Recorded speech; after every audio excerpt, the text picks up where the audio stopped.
We move on. Fucking hell. Anyway, Ariel mentioned me, so maybe I'll give him a 45-second segment at the end here. Because he desperately wants. But DJ's my guy. Demetrius Johnson in my corner from the get-go. Don't care about all these other MMA media guys trying to take me down. And they are. We'll get to that in a second. But Ariel's now come around, so let's have a listen to this. DJ on Ariel. A lot of people have supported you. You know this. I'd like to think that we supported you here, and a lot of fans and a lot of fellow fighters. But you do have to... And one other person about the Dana White situation. All good though, Ariel. I'm sure DJ will make you reference me.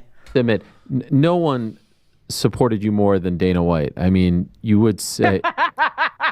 Well, shout out to MMA Guru. He's been amazing. I know a lot of people in the media and all that stuff. They don't really like. That's my boy. That's my biggest fan. This is historical stuff. Ariel did not mention me for years. I was going after him, and I still don't think he's a good person. I think he put words in DDP's mouth. I know people don't really like Jamal Hill now, but I think he put words in his mouth. I think he tries to twist people against the UFC a lot of the time. I think he does a lot of wormy things, you know. A lot of things that Ariel's done that I absolutely disagree with. And he never acknowledged me calling him out on it for years because I was right, I think. And Ariel, if I was wrong and he could easily dismantle it, would have destroyed me. But he didn't for years because he knew I was right. That was my original cooking. You know, it wasn't just Nina Drama and Chandler being dumb. It was originally just proper going after Ariel for some of the shit that he was twisting and putting into fighters' mouths, basically. I make jokes. Ariel was like proper... worming his way round. You know what I'm saying? But, you know, he mentioned me there. That's big. Yeah, and all that stuff. They don't really like. That's my... You can say that again, DJ. And shout out DJ, dude. In the face of... This is like, you know, when Jon Snow, Battle of the Bastards, at the start of it. You know? They're all charging towards him. He pulls out his sword against the MMA media. That's DJ on the front lines right now. Okay? Holding it down for Jerusalem. That wasn't a pun because it's on Ariel's show. You guys call yourself Jerusalem sometimes. Boy, that's my biggest fan. He is your biggest fan, right? But, you know, that's one thing I love. He's going to do a 45-minute video just on this 10-second interaction, just for the record. He's going to do a 45-minute breakdown. I love him, too. You know what? Yeah, I don't love you, but it's all good. You can grovel a bit, you know what I mean? But it's all good. We got a reference from Ariel. Big moment. Kind of disappointed in him, to be honest with you. Because it kind of shows the drop-off now. Now I can be referenced. You know what I mean? But it's all good. Yeah, you know, he might. But, you know, let's get back to the question. Here's the thing. You know, me, Dana, I have nothing against Dana White. My career was absolutely amazing.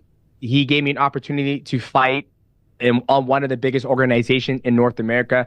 No, this sentence is Ariel's most hated sentence from a fighter's mouth.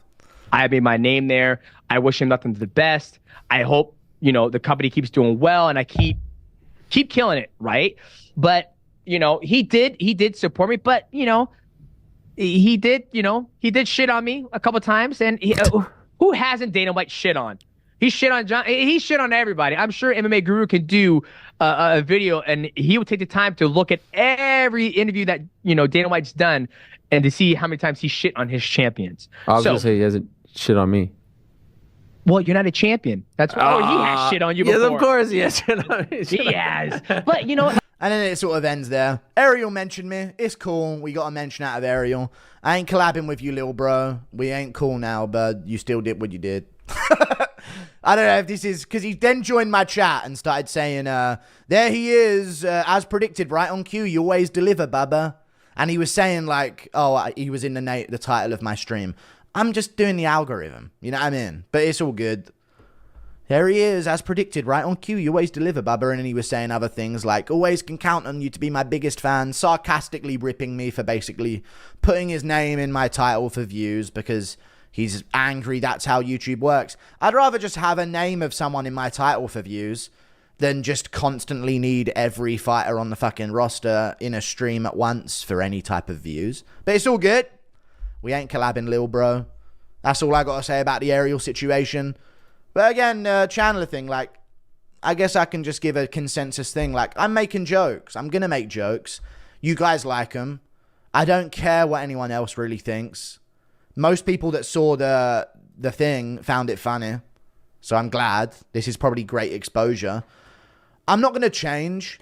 I'm never going to direct hatred. Like, I've made jokes. I will go along with memes in the chat. I'm never going to target someone and say, go and bully this person and do this. And I've never done that. I don't think I've ever done that. 6 long years, guys. Maybe there's one. Fuck. Either way, I don't think I've ever been like, oh, go bully. Like, go after them and do this and find their kid's profile. And I've never, like, we're not going down that road. We don't need to go down that road. I just make jokes. I do impressions. Someone in a chat asks me to do an impression of Michael Chandler and his kids. I'll make an impression of it. Sorry that offends you, Chandler. Well-known friend of many edgy comedians that will probably sit there on the JRE podcast and nod along while Joe Rogan says, people forget, man. Comedy is the last bastion of free speech. Anything goes, man. People forget, man. And Joey Diaz, God, what a guy. Breaks the mold. Really oversteps the line, man. People forget, man. Andrew Dice Clay. You know, like, I'm sure he would nod along and say, yeah, free speech. Anyone can say anything. But I can't be considered a fucking member of the human race, nearly. But John Jones is cool. Is what it is. Stop acting morally superior.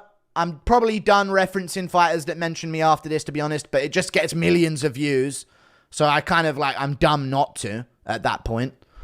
So it's hard. It's like, I don't want to acknowledge this, but then I know I'll get fucking views for it. I'll get so many views from this. This is great content. And right now, the fucking main event this weekend is Hernandez Pereira and not much else. So that's kind of annoying. So I got to do this. This is how you stay in the game. Stop acting morally great. You're not. You don't care who I am or what I do. You just care who I am and what I do to you. I think Chandler's weird. I think he's creepy. There's a lot about his life I can go into that's really creepy. I'm not going to. I'm kind of done doing all of that type of stuff, to be honest with you. But hey, I'll make a video responding if they go at me and it gets 1.1 million views and everyone's... Because I feel like right now, yeah. You know when Nina said everyone at the UFC knows who you are? Since then, does it not feel like everyone's been kind of trying to drag shit up about me? In the MMA sphere. Absolutely reprehensible guy this is. I know I'm like annoying and a cunt. Can it just be that? Let's just end the video with that. You don't care who I am or what I do. You care who I am and what I do to you because you clearly don't care who anyone is and what they do. Or you wouldn't be taking a picture with John Jones. You'd be fucking smacking him in the back of the head. Or at very least not taking a picture with him. I get this, John Jones. But can I just be an annoying cunt? Can we stop acting like I'm the fucking second coming of Adolf? Yeah, I mean, like I practically, every time these guys send a tweet, I can feel the sides of my mustache melting away. Like it's, I don't know why everyone thinks I'm evil. I ain't evil. I'm a cunt. You know? Anyway, let's just leave it there. Yeah, don't bully anyone, innit, on Twitter. You know that fat woman. Because I'm not going to say her name. You can just guess who I'm talking about if you're so bigoted and think the same as me.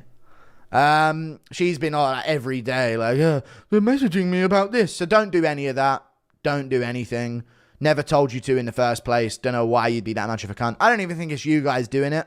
I think some horrible people on the internet just see some dumbass idiot offering themselves up as a professional victim online and drawing attention to it, even though they claim to not want it to happen, and they just don't know how to ignore shit. But I can't make jokes about people. But all of MMA Twitter can call me fat for 6 years and call me this for 6 years and that for 6 years. Even though I'm not even that fat, man. I'm kind of built now. You know what I'm saying? I'm getting kind of yoked. But it's all good. Keep fat shaming me. It's funny.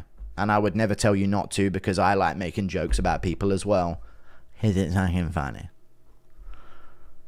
I'm not evil. I'm a cunt.